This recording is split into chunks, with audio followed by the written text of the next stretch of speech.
Hello everyone, myself Kailash Gupta and welcome back to Spider e learning. आज हम बात करेंगे ओपन इंटरेस्ट के रिगार्डिंग।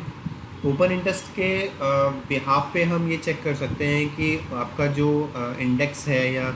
जो मोमेंटम है, मार्केट का जो डायरेक्शन है, वो positive side we can expect और द नेगेटिव साइड। तो उसको तो चेक करने के लिए हमें ओआई को डिफरेंट व्यूज़ से एक बार देखना होता है, डिफरेंट तरीके से देखना होता है, सो दैट हम उसको एक अच्छे लेवल पे चीज़ों को पकड़ पाएँ। बाउंस बैक जो होते हैं या रिवर्सल्स जो होते हैं, उन चीज़ों को टाइम पे पकड़ पाएँ। तो उसके लिए मुझे 3 चीज़ों की ज़रूरत होती है। एक, सबसे पहली बात कि हमारे पास एक इंडिविजुअल स्ट्राइक प्राइजेस के ओआई का कंपैरिजन हो, जिससे मुझे एक आइडिया लग जाए कि what should be my target point and what should be my stoppage, या what is my target point and what is my the what should be my target point, और वहाँ से मुझे क्या डायरेक्शन या कितनी डायरेक्शन मुझे एक्सपेक्टेडली मिल सकती है। दूसरा पॉइंट होता है कि हम अगर सपोज़ करो कॉल और पुट के जो ओआई है, जितना नियर बाय स्ट्राइक प्राइजेस के, सपोज़ करो मैं अगर कॉल और पुट को अगर प्लस कर देता हूँ ओआई को, तो वहाँ से मेरे को एक ओवरऑल डायरेक्शन का भी एक आइडिया लगता है कि भाई कब मेरे वो चेंजेस जो हैं वो वहाँ पर हो रहे हैं, या फिर कॉल ने पुट को कब ओवर कम कर लिया है वहाँ पे, या वाइस वर्सा। तो मुझे वहाँ से पता लग जाएगा कि स्ट्रेंथ में कौन कौन है वहाँ पे, that is the call writer और द पुट राइटर। तो उसके हिसाब से भी हम डिसीजन मेकिंग कर सकते हैं। और तीसरा पॉइंट होता है मेरा पुट कॉल रेशो का, जिसके अंदर हम और भी ईजी वे में हम इस चीज़ को समझ पाएंगे कि जो हमारा जो कॉल पुट के अंदर जो जो रेशो बना हुआ है, उस रेशो के हिसाब से पॉजिटिविटी है कि नेगेटिविटी है, सो दैट हम राइट टाइम पे अपने डिसीजन मेकिंग को चेंज कर पाएँ। तो चार्ट के अंदर अगर आप देखें तो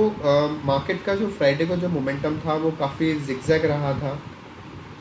और हम जो एनालाइज़ कर रहे हैं दैट 36,000 और 36,100 की कॉल पुट को एनालाइज़ कर रहे हैं, तो वहाँ पे हम अगर देखें तो मेरे पास 36,100 की कॉल सबसे ज़्यादा वाई जो है वो बना रही थी मॉर्निंग से ही, और सस्टेन रहा पूरे दिन उसके अंदर। उसके साथ ही कंपैरिजन में 36,100 की पुट भी थी, बट आफ्टर 10 ओ क्लॉक या आफ्टर 9:40 उसके अंदर जो गैपिंग थी, स्पेस जो था वो वहाँ पर इंक्रीज़ हो गया था इन दोनों स्ट्राइक प्राइजेस के अंदर, राइट। कि कॉल जो थी वो ज़्यादा राइट की जा रही थी इंस्टेड ऑफ पुट। तो वहाँ से ओवरऑल डायरेक्शन हमारा नेगेटिव रहा वहाँ पर, कि भाई हमें नेगेटिव एक्सपेक्ट करना है उन चीज़ों को लेकर के। And till the time near around 145 के नियर अराउंड तक वो पूरा मार्केट जो है सिनेरियो नेगेटिव ही रहा। तो यहाँ पर भी अगर देखेंगे तो 145 के बाद ही यहाँ पर उसने गिरना स्टार्ट किया, और कॉल का जो वैल्यू थी, जो कॉल ओवाई था, वो लगातार गिरता चला गया उसके बाद, राइट। तो एक तो ये हो गया कि अपने डायरेक्शन को यहाँ से समझ में आया कि भाई कॉल राइटर ज़्यादा थे, इस वजह से हम 145 150 तक हम नेगेटिव बने रहे अपने ट्रेड के अंदर। दूसरा एक सिनेरियो है, कॉल पुट को अगर हम टोटल कर दें जो हमने लिया हुआ है, तो उससे हमारे को क्या हेल्प मिल सकती है वहाँ पे। तो यहाँ पर आप देखेंगे तो टोटल कॉल और टोटल पुट के ओआई को हमने मिला दिया, तो हमारे पास 2 लाइन बन गई, that is red for the put and green for the call. तो यहाँ पर हमें समझ में आता है कि पहले कॉल जो थे वो ज़्यादा उस पर हावी थे पुट के ऊपर,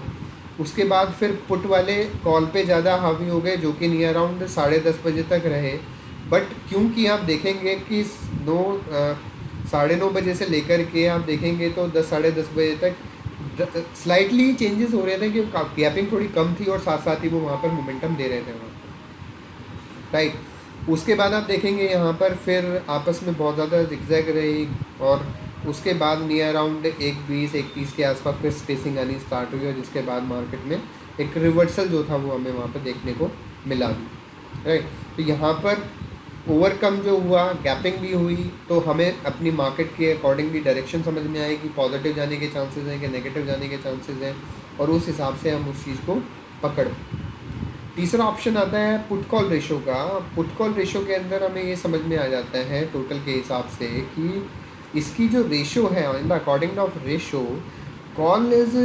ज़्यादा राइट की जा रही है कि पुट ज़्यादा राइट की जा रही है। एंड इफ़ द रेशो आपकी अगर 1 से नीचे है, अगर सपोज़ करो अगर ये रेशो अगर मैं देख रहा हूँ 1 से अगर नीचे है या फिर फॉलिंग मोड में है, इट मीन्स कि वहाँ पर बाज़ार जो है वो गिरेगा। और अगर ये राइजिंग मोड में है और 1 को भी क्रॉस कर देता है, 1 लेवल को भी क्रॉस कर देता है, 1 नंबर को, तो आपका जो बाज़ार है वो पॉजिटिव रेंज में आ जाता है वहाँ पर। तो पुट कॉल रेशो से हमें वहाँ पर ये भी समझ आ जाता है कि अगर सपोज करो if we are not understanding that different strike prices के अकॉर्डिंगली या टोटल के accordingly, we can go for the put call ratio के अकॉर्डिंगली। कि इसके अंदर देखिएगा तो स्टार्टिंग में 9:15 से लेकर के आप देखेंगे 9:39 तक ये ऑन द राइजिंग मोड में रहा। आपका मार्केट भी अगर देखेंगे तो बैंक निफ्टी जो है यहाँ पर 9:15 जो आपका जो टाइमिंग है 9:40 तक आपका पॉजिटिव जोन के अंदर यहाँ पर जो है वो वहाँ पे मेंटेन रहा। उसके बाद ये नीचे फॉल होना स्टार्ट हो गया, यहाँ पर भी आप देखेंगे एक फॉलिंग आई। उसके बाद फिर राइज़ होना स्टार्ट हुआ, यहाँ पे फिर एक राइज़ आना स्टार्ट हुआ। यहाँ पर फिर 1 बजे के आसपास गिरना स्टार्ट हुआ और काफ़ी अच्छा 1:40 तक गिरा। यहाँ पर भी देखेंगे 1 बजे से लेकर के 1:40 तक का ये मोमेंटम है जो पूरा नेगेटिव है, राइट। और उसके बाद ये पूरा का पूरा रिवर्सल जोन जो है वो हमने यहाँ पर पकड़ लिया। तो यहाँ से हमें पुट कॉल रेशो से एटलीस्ट इतना एक आइडिया लग जाता है कि मेरा जो पुट कॉल रेशो अगर फॉलिंग मोड में है, I will go for the negative, की मार्केट की डायरेक्शन नेगेटिव हो गई है। इफ़ मेरा जो अगर put call ratio positive zone में जा रहा है, राइजिंग मोड में है, तो वहाँ पर मेरा जो है मार्केट की डायरेक्शन जो है वो पॉजिटिव, राइट। तो हमें इसके अंदर पुट कॉल रेशो 1 से ऊपर है कि नीचे है वो भी देखना है, प्लस में राइजिंग है या फॉलिंग मोड में है उस चीज़ को भी कंसिडरेशन में लेना है और उसके अकॉर्डिंगली ही हमें ट्रेड करना है। सपोज़ करो अगर मैं इस चीज़ को यहाँ पर सारे ये 1% की स्ट्राइक प्राइजेस की जो है इन सबको अगर मैं एक्टिव कर देता हूँ, तो यहाँ पर आप देखेंगे तो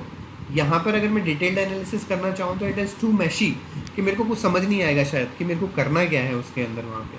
राइट। बट वहाँ पर अगर मैं पुट कॉल रेशो के चार्ट पे अगर क्लिक करूँ तो वहाँ से मुझे वेरी इजीली मैं अंडरस्टैंड कर पाऊँगा कि पहले 0.56 की वैल्यू थी जो कि राइज़ करते करते 0.8 तक गई, फिर फॉल किया उसने 0.7 तक का, फिर राइज़ करना स्टार्ट किया, फिर फॉल किया 0.54 तक, फिर आ गई और वहाँ से पूरा का पूरा क्या किया उसने अपनी जो पूरी की पूरी जो वैल्यूज़ हैं उसको इंक्रीज़ करता चला गया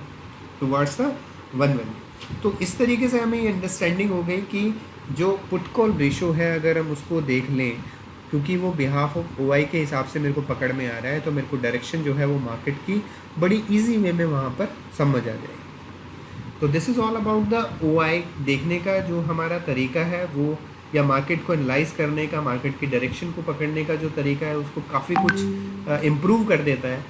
तो आप इसको ज़रूर अपने एनालिसिस में इन्वॉल्व करिए, समझने की कोशिश करिए, और कोई भी डाउट या कोई भी क्वेरी रहती है आप कमेंट सेक्शन के अंदर आप मेरे को यहाँ पर लिख सकते हैं।